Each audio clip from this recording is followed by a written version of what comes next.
Praise the Lord. सबको जय मसीह की एक बार फिर से आपका हमारे चैनल पर स्वागत है। और खुदावंद यीशु मसीह आप सबको ब्लेस करे, प्रभु यीशु मसीह आप सबको आशीषित करे। और हम लोग सीख रहे हैं दूसरा तीमुथियुस उसका 2 अध्याय। ओके, हमने पिछले दिनों में जो सीखा वो दूसरा तीमुथियुस उसका चैप्टर 2 और उसका हम लोगों ने 3 वचन और 4 वचन को पिछले सरमन में मनन कर रहे थे। और हम लोग 5 और 6 वचन को आज मनन करेंगे। एक बार फिर से हम लोग 3 और 4 वचन को पढ़ लेंगे। लिखा, मसीह यीशु के अच्छे योद्धा के समान मेरे साथ दुख उठा। जब कोई योद्धा लड़ाई पर जाता है तो इसलिए कि वे अपने भर्ती करने वाले को प्रसन्न करे, अपने आप को संसार के कामों में नहीं फंसाता। फिर अखाड़े में लड़ने वाला यदि विधि के अनुसार ना लड़े तो मुकुट नहीं पाता। जो किसान परिश्रम करता है फल का अंश पहले उसे ही मिलना चाहिए। हालेलुया। सो यहां पर बड़े अच्छे प्रभु का दास जो है पौलुस जो है वो तीमुथियुस को पत्री लिख रहा है। दूसरा तीमुथियुस दूसरी पत्री है ये। और यहां पर लिख रहा है कि एक जो विश्वासी है, एक जो सेवक है, वो उसके अंदर 3 तरह की क्वालिटी होनी चाहिए। यहां पर 3 एग्जाम्पल जो है संत पौलुस जो है वो ले रहा है। जो पहली एग्जाम्पल है वो है कि endure hardship as a good soldier। एक अच्छे सिपाही की तरह, पहली जो एग्जांपल ले रहा है वो सिपाही की तरह ले रहा है कि तुम्हें एक सिपाही की तरह बनना है। और जो सिपाही है वो जब सिपाहीगिरी करता है, नहीं तो वो जो एक योद्धा है वो युद्ध के लिए जाता है, तो अपने आप को संसार के व्यवहारों में नहीं फंसाता। अगर उसके सामने 2 ही तरह के लोग होते हैं, एक तो उसके सामने जो है वो संसार रहेगा और दूसरा जिसने उसको भर्ती किया है वो रहेगा। और प्रभु का दास संत पौलुस कहता है जहां तो वो संसार को खुश कर सकता है और जहां वो अपने भर्ती करने वाले को खुश कर सकता है। हालेलुया। सो यहां पर जो दूसरी एग्जांपल है जी हमने पिछले दिनों में सीखी थी। और जो दूसरी एग्जांपल है वो है, पहली एग्जांपल थी preserve the attitude of a soldier. एक सोल्जर का एटीट्यूड होना विश्वासी में, सेवक में बहुत जरूरी है। अगर एक सेवक सोल्जर को नहीं समझ सकता, जहां एक विश्वासी जो है वो सोल्जर की तरह नहीं बनता, हर वक्त तैयार रहना, संसार के व्यवहारों में नहीं फंसाना। मेरे पापा जो हैं वो फौज में जॉब करते हैं। और हम जब छोटे ही थे तो हम लोग जो है वो इन चीज़ों को देख रहे हैं कि वो कैसे हमारे साथ रह रहे हैं, नहीं तो कैसे वो अपनी जॉब पर रह रहे हैं। उनके लिए प्रेफरेंस क्या है, उनके लिए जरूरी क्या है, उनके लिए लाजमी क्या है, वो सबसे जो पहल है वो किसको देते हैं? फैमिली को देते हैं, जहां वो अपनी जॉब को देते हैं, वो जो नौकरी कर रहे हैं उसको देते हैं। हम ये सब चीजें जो है वो देख रहे हैं। इसलिए इस चीज को मैं बहुत बेटर तरीके से समझता हूं कि जो एक सिपाहीगिरी कर रहा है, जो एक सिपाही है, वो कभी भी अपने आप को इस संसार के रीति रिवाजों में, शादियों में वो नहीं फंसाएगा। हालेलुया। जब 120 लोग इकट्ठे थे तो पेंतिकोस्त का त्योहार था। आपको मालूम कि पवित्र आत्मा जो त्योहार में थे उन पर नहीं उतरा, बल्कि पवित्र आत्मा जो कमरे में बंद थे, जो त्योहार से अलग थे, 120 लोग, परमेश्वर का आत्मा उन पर आया। अगर आप अपने आप को संसार के व्यवहारों में फंसा रहे हैं, अगर आप आधे मसीह बनना चाहते हैं, आधे आप संसार के भी बनना चाहते हैं, संसार को भी खुश करना चाहते हैं, मसीह को भी खुश करना चाहते हैं, तो ऐसा बिल्कुल भी नहीं होगा। जहां तो आपको संसार को खुश करना पड़ेगा, जहां आपको परमेश्वर को खुश करना पड़ेगा। अगर आप इस संसार के होना चाहते हैं तो आप परमेश्वर के नहीं हो सकते, और अगर आप परमेश्वर के होना चाहते हैं तो आप संसार के नहीं हो सकते। हालेलुया। बहुत सी चीजें लिखा है, एक जो सोल्जर है, एक जो सिपाही है, उसको बहुत सी चीजें गिव अप करनी पड़ती हैं, उसको बहुत सी चीजें जो है वो छोड़नी पड़ती हैं, बहुत सी चीजों से पीछे हटना पड़ता है। हालेलुया। और दूसरी बात कि एक जो सोल्जर है उसको गुड और बैड, वो नहीं कि मुझे अच्छा मिल रहा है जब बुरा मिल रहा है, वो अपनी ड्यूटी पर ध्यान देता है। अगर हम लोग सोचते हैं कि प्रभु मुझे बरकत दे, प्रभु मुझे बरकत दे, एक विश्वासी जो है सिर्फ ब्लेसिंग के लिए सोच रहा है, वो बरकत दे ना दे वो उसकी इच्छा है। लेकिन अगर आप इस एक्सपेक्टेशन के साथ आए हैं प्रभु के पास कि मुझे ब्लेसिंग मिलेगी, मुझे ब्लेसिंग मिलेगी, मुझे ब्लेसिंग मिलेगी, मुझे ब्लेसिंग मिलेगी, तो आपका जो ट्रैक है वो गलत है। और जो दूसरी बात क्या बोली कि you must have the attitude of athlete. एक जो अखाड़े में खेलने वाला जन है, आपके अंदर वो स्वभाव होना चाहिए, एटीट्यूड ऑफ एथलीट। एक जो दौड़ में दौड़ने वाला है, एक जो पहलवान जो लड़ने वाला है, आपके अंदर वो एटीट्यूड होना चाहिए। प्रभु का दास पौलुस जो है वो 3 तरह के युद्ध को मेंशन करता है। जब हम पहला कुरिन्थियों का 9 अध्याय इसका 24 वचन पढ़ेंगे तो वहां पर क्रिश्चियन लाइफ को प्रभु का दास पौलुस मेंशन करता है एक ट्रैक और एक फील्ड, एक ट्रैक और एक फील्ड के साथ। और अगर आप 26 वचन को पढ़ेंगे तो वहां पर एक बॉक्सिंग को मेंशन करता है। और अगर आप अफिशियन उसका 6 उसका 12 वचन को पढ़ेंगे तो वहां पर जो है वो रेसलिंग, एक युद्ध को मेंशन करता है। प्रभु का दास पौलुस जो है वो तीमुथियुस को कहना चाहता है कि ये मेरा सुजेशन नहीं है कि तूने दुख उठाने हैं, ये मस्ट है कि तूने दुख उठाने हैं। प्रभु का दास पतरस लिखता है कि जितने आप मसीह के दुखों में सहभागी हैं, you must be the partaker of, दुखों का पार्टिकर आपको होना है। हालेलुया। यू नो आपको जो है वो ऐसा नहीं सोचना कि मुझे सुख मिलेंगे, मुझे आनंद मिलेगा, मुझे ये चीजें मिलेंगी आपको, लेकिन आपको ये सोच कर खुदा उनके साथ नहीं चलना है। अंडरस्टैंड? सो यहां पर एटीट्यूड ऑफ ए एथलीट लिखा है। अगर एक जो पहलवान है, अगर एक एथलीट जो है, अगर एक जो प्लेयर है, अगर वो कायदे मुजब नहीं खेल रहा तो उसकी खेल का कोई फायदा नहीं। मानो फुटबॉल कोई खेल रहा है और बड़ी मेहनत के साथ और बड़े लगन के साथ खेल रहा है, और लेकिन बॉल को अपने गोल की तरफ लेके जा रहा है, उसके खेलने का क्या फायदा? उसके खेलने का क्या जो है वो फायदा है? टीम को क्या फायदा मिलने वाला? जिन्होंने प्लेयर चुने हैं उनको क्या फायदा मिलने वाला? आपको खेलना है और कायदे मुजब, भक्ति जो है वो कायदे मुजब होनी चाहिए। मैं एक आपको एग्जांपल बताता हूं, एक आपको समझ में आएगी। जब फिलिस्तीनियों ने वाचा के संदूक को ले गए और वापस जो दाऊद है वो दाऊदपुर में उसको लेके आ रहा है। दाऊदपुर में लेके आने के लिए उसने क्या किया कि एक अच्छी गाड़ी मतलब एक अच्छी बैलगाड़ी का इंतजाम किया और उसको अच्छे आदर के साथ, एक अच्छी इज्जत के साथ उसको गाड़ी में रख करके संदूक को लेके जा रहा है। लेकिन जैसे ऊजा ने, वो गाड़ी थोड़ी सी उबड़ खाबड़ हो गई और जैसे ऊजा ने उसको टच किया वो उसी जगह पर मर गया। मैं आपको what I want to tell you, मैं आपको क्या बताना चाहता हूं, परमेश्वर वहां पर क्रोधित क्यों हुआ? परमेश्वर गुस्सा क्यों हुआ? क्यों परमेश्वर एंग्री हुआ वहां पर? वो परमेश्वर के संदूक को कैसे ले जाया जाता था?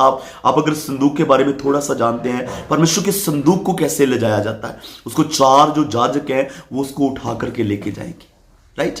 उसको 4 जाजक जो है वो उठा करके लेके जाएंगे और उसको लेके जाने का अच्छा तरीका बाइबल में मेंशन है। तो यहां पर उससे बेटर करने की कोशिश करी। परमेश्वर बेटर नहीं चाहता, परमेश्वर जो तरीका है वो चाहता है। परमेश्वर कभी भी ये नहीं चाहता कि जो बाइबल में तरीका लिखा हुआ है उससे आप बेटर कर सकते हैं। परमेश्वर कभी वो नहीं चाहता कि आप जो है वो बेटर कर सकते हैं। जो प्रभु के दास हारून के जो बच्चे थे, उन्होंने जो धूपदानी में लेके गए और आग जो थी वो उधर से ही होती थी, मिलाप के तंबू से होती थी, नहीं तो परमेश्वर वहां पर आग भेजता था। लेकिन उन्होंने खुद से आग जलाई, उन्होंने बाहर से आग ली और दोनों बच्चों को परमेश्वर ने मार दिया। परमेश्वर नहीं चाहता कि आप जो है, जो बाइबल में लिखत है, जो तरीका है, हम तो उससे भी बेस्ट करें। परमेश्वर नहीं चाहता। परमेश्वर चाहता है कि जो तरीका है आपका वर्शिप का, जो तरीका है आपका आराधना करने का, जो तरीका है आपका परमेश्वर के साथ चलने का, वही करना है।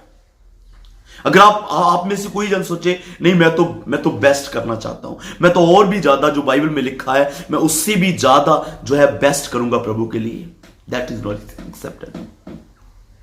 What you have to do, जो बाइबल में लिखता है, जैसे परमेश्वर ने बोला है आपको चलने के लिए, you have to walk according to that only. Hallelujah. मुझे नहीं मालूम कि आपको ये बात कितनी समझ में आ रही है, आपको ये बात कितनी अच्छी लगेगी। ये आपके कमेंट से पता चलेगा कि आपको कितनी अच्छी लग रही है ये बात, या आपको कितनी बुरी लग रही है ये बात। और कुछ लोग जो हैं वो बेटर करने के चक्कर में जो ट्रैक है उसको लूज कर देते हैं। कुछ लोग बेटर करने के चक्कर में परमेश्वर को क्रोधित कर देते हैं। कुछ लोग बेटर करने के चक्कर में जो है वो वचन से भटक जाते हैं। God doesn't want better. God wants according to word of God. परमेश्वर बेटर नहीं चाहता। परमेश्वर चाहता है कि आप जो है वो वचन के अकॉर्डिंग करें, वचन के अकॉर्डिंग चलें, वचन के अनुसार चलें। परमेश्वर ये चाहता है मेरे भाई बहन। हालेलुया। और सुनिए, जो 5 नंबर जो है 6 वर्स, राइट, 6 वर्स, वहां पर लिखा है जो किसान परिश्रम करता है फल का अंश पहले उसी को मिलना चाहिए। Preserve the attitude of farmer, preserve the attitude of soldier, preserve the attitude of athlete, preserve the attitude of farmer। आपके अंदर एक सिपाही का एटीट्यूड होना है, आपके अंदर एक एथलीट का एटीट्यूड होना है, एथलीट का स्वभाव, आपके अंदर एक सोल्जर का, एक सिपाही का स्वभाव होना है, आपके अंदर एक एथलीट, एक जो स्पोर्ट्समैन है उसका आपके अंदर स्वभाव होना है, और आपके अंदर जो है वो किसान का स्वभाव होना है। आपको मालूम कि किसान जो है हार्ड वर्किंग करता है और सब्र करता है। 2 चीज़ें आप किसान में जो है वो बेस्ट चीज़ को देख सकते हैं। एक तो वो हार्ड वर्क करता है, दिन रात वर्क। हम लोग गांव में रहते हैं और किसान को अच्छे से जानते हैं कि वो कितना हार्ड वर्क करता है अपनी फसल के पीछे, उस फसल को उगाने के लिए कितना हार्ड वर्क करता है, कितनी मेहनत करता है। हो सकता है कि आप में से कोई जन सुन रहा हो वो किसान हो और आपने भी वो मेहनत देखी हो, वो कैसे मिट्टी में मट्टी हुआ पड़ा रहता है। उनके कपड़े देखना, कभी उनको कपड़ों का ख्याल नहीं होता, वो एकदम से मिट्टी में मिट्टी हुए पड़े रहते हैं, और वो कितना सब्र करते हैं। ऐसा नहीं कि आज बोया और कल कटने के लिए चले गए। अभी गेहूं का सीजन चल रहा है तो पहले गेहूं बोते हैं, उसके बाद कुछ 3 महीने 4 महीने तक जो है वो उसका इंतज़ार होता है, उसका वेट होता है, उसके प्रॉपर उग जाने पर, उसके प्रॉपर पक जाने तक का वेट होता है। That too nature we must have. एक विश्वासी के अंदर, एक सेवक के अंदर 2 ये नेचर होना चाहिए। एक तो वो मेहनती होना चाहिए। आज जो है वो मेहनत कैसी होगी आपको मालूम कि मेहनत, विश्वासी के अंदर से मेहनत जो है वो बिल्कुल लॉस्ट हो चुकी है। प्रेयर लाइन के नंबर हमने 4-5 प्रेयर लाइन के नंबर रखे हुए हैं। बस जरा सी प्रॉब्लम हुई प्रेयर लाइन को फ़ोन कर दो, जरा सी प्रॉब्लम हुई इस चर्च को फ़ोन कर दो, दूसरे चर्च को फ़ोन कर दो, तीसरे चर्च को फ़ोन कर दो, चौथे चर्च को फ़ोन कर दो। क्या आपका परमेश्वर ये चाहता है? आपका परमेश्वर, मेरे अजीज, आज क्यों हम लोग मेहनत से भाग रहे हैं? क्यों हम लोग प्रार्थना नहीं करना चाहते? क्यों हम लोग घुटनों के बल नहीं बैठना चाहते? क्यों हम लोग बाइबल पढ़ना नहीं चाहते? बाइबल में लिखा है मुबारक है वो लोग जो बाइबल को पढ़ते हैं, मुबारक है वो लोग जो परमेश्वर के वचन के साथ समय बिताते हैं, जो बाइबल को हाथों में लिए बैठे हुए हैं, और अगर फ्री टाइम है तो बाइबल पढ़ते हैं, फ्री टाइम है तो बाइबल के साथ समय बिताते हैं। मॉर्निंग उठ करके उनको कुछ अध्याय जो है बाइबल के पढ़ने ही है, मॉर्निंग उठ के प्रार्थना करनी ही है। आज जो पास्टर सिखा रहा है ना कि आप मेहनत करो, तो उसको विश्वासी बोलेगा कि अगर हम मेहनत करेंगे तो आप क्या करेंगे? एक विश्वासी की फैमिली में से, एक विश्वासी हमारे चर्च में आते हैं और उनकी फैमिली में से किसी जन ने मुझे क्वेश्चन किया कि पास्टर जी आप इनको बोलते हो 2 घंटे प्रार्थना करो, 3 घंटे प्रार्थना करो, 4 घंटे प्रार्थना करो, तो आप क्या करोगे? बोले हम भी प्रार्थना करते हैं। हम आपके लिए कितनी प्रार्थना कर सकते हैं? मानो एक चर्च में 10,000 पीपल जा रहे हैं, पास्टर उनके लिए एक एक बंदे के लिए कितनी मेहनत कर सकता है? मानो एक चर्च में 1,000 पीपल जा रहे हैं, उस चर्च में पास्टर कितनी मेहनत कर सकता है? हमारे चर्च की 5 ब्रांचेस हैं और 5 ब्रांचेस में काफी विश्वासी आते हैं, तो हमको कोई बोलेगे कि विश्वासी के लिए प्रार्थना करनी, कितने मिनट एक विश्वासी के लिए प्रार्थना? और आप अपने लिए कितनी प्रार्थना कर सकते हैं? आप अपने लिए 3 घंटे प्रार्थना कर सकते हैं, 4 घंटे आप प्रार्थना कर सकते हैं। अगर आप घर पर बैठे हुए हैं, आप 2-3 घंटे लगातार अपने घुटनों के बल बैठ करके प्रार्थना कर सकते हैं। जो मेरी बहनें हैं, जो बेटियां हैं चर्च की, मानो आप खुदावंत के पास जा रहे हैं, परमेश्वर के साथ जा रहे हैं, परमेश्वर के साथ चल रहे हैं, इतवार को संडे चर्च को जा रहे हैं आप, और बाकी के दिन आप प्रार्थना नहीं करते। आप काम को सारा दिन काम काम काम काम करते रहते हैं। You must have the target to finish the work. आप एक टारगेट लेना है मेरी बहन कि आपको कब काम को फिनिश करना है। 11 बजे 12 बजे आपको काम फिनिश करना है। अगर आप सोचते हैं कि सारा दिन मेरा काम नहीं खत्म होता, सारा दिन में, ये ऐसा नहीं है। घर का काम जो है वो हमारे हाथों में है कि हम कब फिनिश करना चाहते हैं। आप एक टारगेट ले सकते हैं 11 बजे तक, 12 बजे तक, मैंने 12 बजे तक सारा ही काम फिनिश करना है। 12 बजे तक काम फिनिश किया, 2 बजे तक 3 बजे तक बच्चे स्कूल से आएंगे, आप घर पर हैं, फ्री हैं, आप घुटनों के बल बैठे, अपने हाथों को उठाएं, अपने बच्चों के लिए प्रार्थना करें, अपने पति के लिए प्रार्थना करें, और उनकी जॉब के लिए प्रार्थना करें, उनके बिजनेस के लिए प्रार्थना करें। That will bless your home. वो आपके घर को ब्लेस करेगा, आपका घर अनॉइंट हो जाएगा, आपका घर अनॉइंटिंग से भर जाएगा। समझ में आ रही मेरी बात? हालेलुया। फ्री टाइम नहीं, टाइम वेस्ट मत करो, अपनी लाइफ का टाइम वेस्ट मत करो।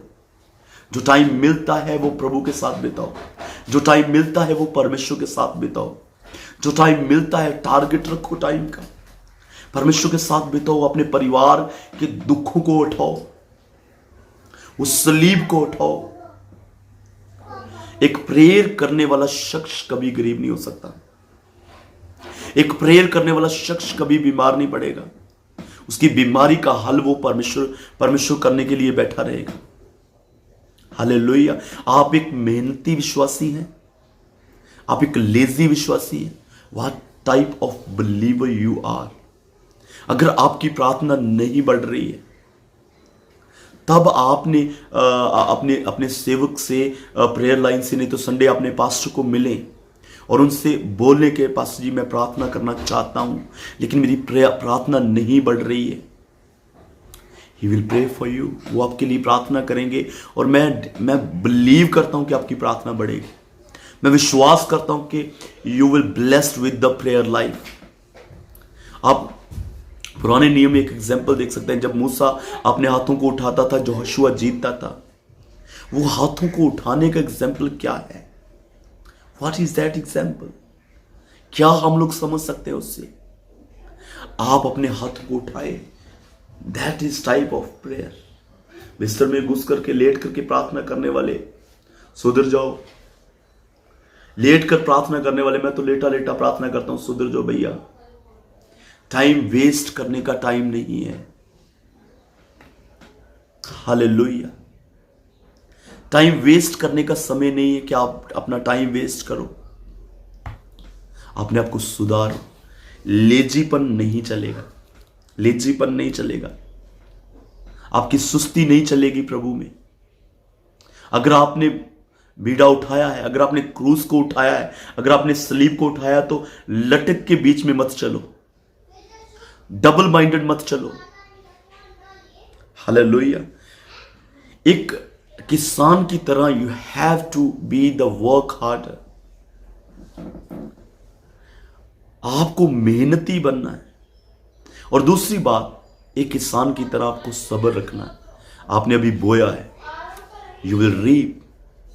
जो आप बो रहे हैं वो आप काटेंगे, जो आपने बोया है वो आप काटेंगे। मैं एक दिन कलीसिया में बोल रहा था, 2023 अभी खत्म होने को है और आपने 2023 में कितनी प्रार्थना करी, कितने फास्टिंग करे, कितने संडे चर्च अटेंड किए, कितनी बाइबल पढ़ी आपने, कितनी फास्टिंग करी, ये सब आपने बोया है। 2024 में काटने के लिए तैयार हो जाओ। और जिन्होंने इस साल नहीं बोया है वो क्या काटेंगे? जो बोएगा नहीं वो क्या काटेगा? आप सोच के देखो, एक सिंपल सा लॉजिक है, जो बोएगा नहीं वो क्या काटेगा? मैंने एक दिन सिखाया था 4 तरह का बीज है। एक तो आपके जो वर्ड है वो बीज है, आप क्या क्या बोल रहे हैं, सॉरी। दूसरा आपके वर्क जो है वो बीज है, आप कैसे काम कर रहे हैं। तीसरा आपका दान, आपका दसवांश बीज है, आप कैसे बोल रहे हैं। चौथा आपकी प्रेयर, आपका बीज है। 23 में जिन्होंने बोया है वो तैयार हो जाए। दिस इज नॉट प्रोफेसी, ये एक सच्चाई है। प्रोफेसी अलग है और सच्चाई अलग है। जिन्होंने 23 में बोया है, मानो अभी जिन्होंने कनक बोई है, जिन्होंने गेहूं बोई है, वो अप्रैल में काटेंगे। This is not prophecy, this is not prophecy, this is truth. ये सच्चाई है भैया। तो जिन्होंने 23 में बोया है वो 24 में काटेंगे। जिन्होंने जो 24 में बोएंगे 25 में काटेंगे। सब्र, अगर आपके अंदर सब्र नहीं है, आप भैया चर्च बदलते जाओगे जिंदगी में। 1 church, 2 church, 3 church, 4 church, 5 church. मैं एक चीज बताता हूं अपने चर्च में, और मैं यहां पर भी प्रीच करता हूं। आपके चर्च बदलने का एक ही जरिया होना चाहिए, एक ही रीजन होना चाहिए, सॉरी जरिया नहीं, एक ही रीजन होना चाहिए। आपके चर्च, अगर आप चर्च को चेंज करना चाहते हैं, अगर चर्च बदलना चाहते हैं, उसका रीजन एक ही होना चाहिए। अगर चर्च के डॉक्ट्रिन गलत है, आप चर्च बदल दो।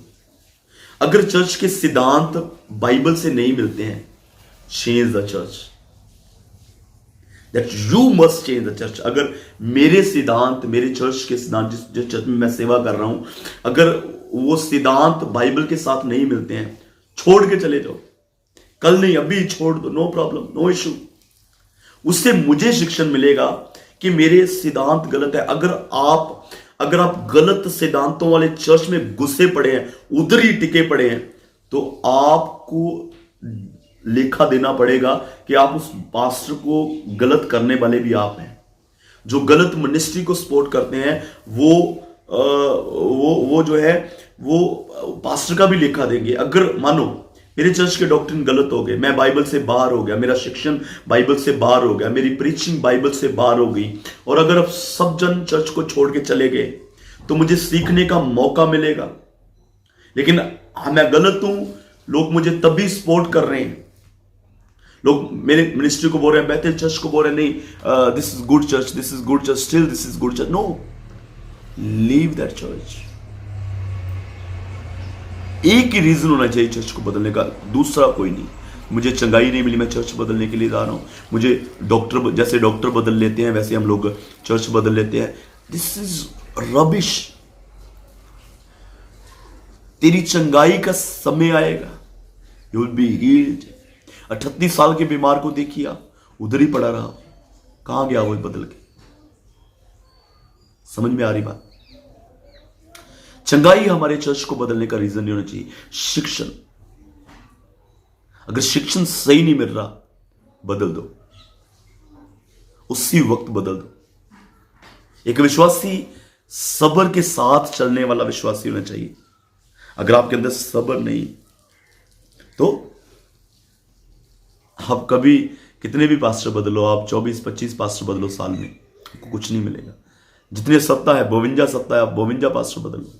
एक जन मेरे पास आया, बोले मैं 42 पास्टर बदल चुका हूं, यू आर 43 पास्टर। तो मुझे पता चल गया कि ये चलेगा नहीं खुदावंद के साथ, ये पास्टर स्वाद लेने वाला बंदा है।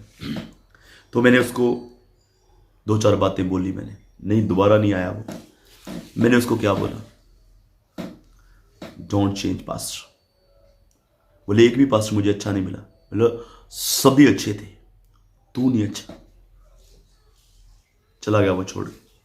लेकिन मुझे उसका दुख नहीं, मुझे इस चीज का फक्र था कि मैंने उसको वो बोला जो दूसरे पास्टरों ने नहीं बोला। मैंने उसको ये नहीं सोचा कि इसको मैं टिकाऊंगा, मैं रखूंगा। मुझे मालूम कि वो नहीं टिकने वाला।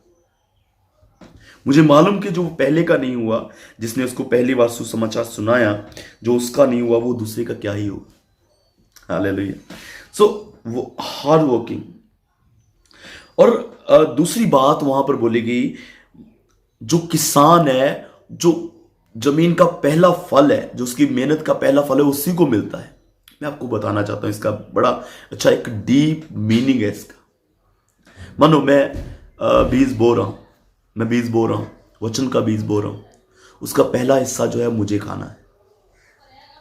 अगर मैं उस वचन पर नहीं चल रहा तो मैं दूसरों को क्या ही सिखाऊंगा, मैं दूसरों को कैसे सिखाऊंगा, मैं दूसरों को क्या बताऊंगा।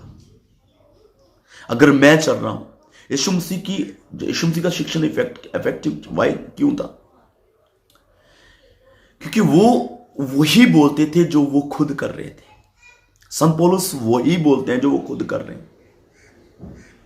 हम वो नहीं कर रहे जो हम लोग बोल रहे हैं। हमारे अंदर पैसे का लालच है। स्टेज पर हम लोग बोलेंगे कि हम पैसे का लालच नहीं करते।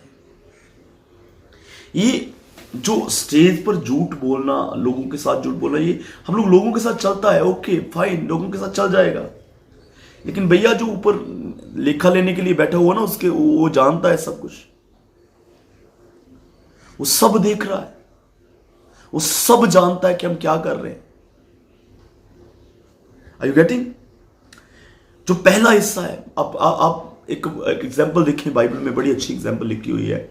जब यीशु मसीह जिंदा हुए तो जो थोमा था, वो विश्वास नहीं कर रहा था। उसने कहा कि मैं उसके जो जहां पर कील लगाए हुए थे, मैं उस पर उसमें हाथ डालूंगा और मैं तभी विश्वास करूंगा, then only I will trust. Hallelujah. यीशु मसीह ने उसको मना नहीं किया, यीशु मसीह ने गुस्सा नहीं किया, बिल्कुल नहीं गुस्सा किया। यीशु मसीह ने कहा कि आजा थॉमस, हाथ डाल। अगर तू नहीं विश्वास करेगा तो लोगों को क्या बताएगा? अगर मुझे विश्वास नहीं है तो मैं लोगों को क्या बताऊंगा? अगर मैं बाइबल नहीं पढ़ता, लोगों को कैसे बताऊंगा बाइबल पढ़? अगर मैं नहीं प्रेयर करता, लोगों को कैसे बताऊंगा बाइबल प्रार्थना कर? अगर मैं वचन पर नहीं चल रहा तो मैं कैसे बताऊंगा लोगों को वचन पर चलने के लिए? मैं लास्ट में एक बात शेयर करना चाहता हूं कि आज सबसे बड़ी मुसीबत में प्रॉब्लम यही है। आज पंजाब में बहुत बेदारी दिख रही है, लेकिन उतनी है नहीं जितनी दिख रही है। आप बोलेंगे कितने लोग चर्च में जा रहे हैं, कितने लोग चर्च में जा रहे हैं, कितने लोग चर्च, लाखों लोग चर्च में भी जाने लगे, तो इसको बेदारी नहीं बोलेंगे। शिक्षण, जो प्रभु के लास्ट वर्ड थे, जिसको हम लोग ग्रेट कमीशन बोलते हैं, वो 2 हिस्सों में है। अगर आप मरकस लास्ट पढ़ोगे, प्रभु के लास्ट वर्ड मरकस में पढ़ोगे, तो वहां पर जो है वो क्या लिखा कि जाओ और जाकर लंगड़े चलाओ, बीमारों को चंगा करो। लेकिन जब आप मत्ती 28 पढ़ते हैं तो वहां पर लिखा कि जाओ और जाकर के चेले बनो। ये दोनों प्रोसेस होने चाहिए। बाहर, चर्च के बाहर जो है वो बीमारों के लिए प्रार्थना, लेकिन चर्च के अंदर डीप शिक्षण होना चाहिए। हालेलुया। हमारा जो शिक्षण है, हम लोग करेक्टली ऑन टीचिंग और ऑन डॉक्ट्रिन। हालेलुया। और बाइबल के बाहर हम नहीं सिखाते, और अच्छे विश्वासी निकल के आ रहे हैं। हम लोग जूम पर आर्क ऑफ द लॉर्ड पिछले दिनों में सिखा रहे थे, वाचा का संदूक सिखा रहे थे। और अगर आप में से कोई भी जन, अभी हम लोग जनवरी मंथ में प्रकाशित वाक्य शुरू करेंगे, और जनवरी 2 से प्रकाशित वाक्य शुरू हो जाएगा। और अगर आप में से कोई भी जन जो है प्रभु के वचन को सीखना चाहता है, तो आप हमारे साथ ज्वाइन कर सकते हैं जूम पर प्रकाशित वाक्य टीचिंग पर। प्रभु आपको ब्लेस करे, प्रभु आपको आशीषित करे। God bless you. प्रभु में बने रहिए। आमीन।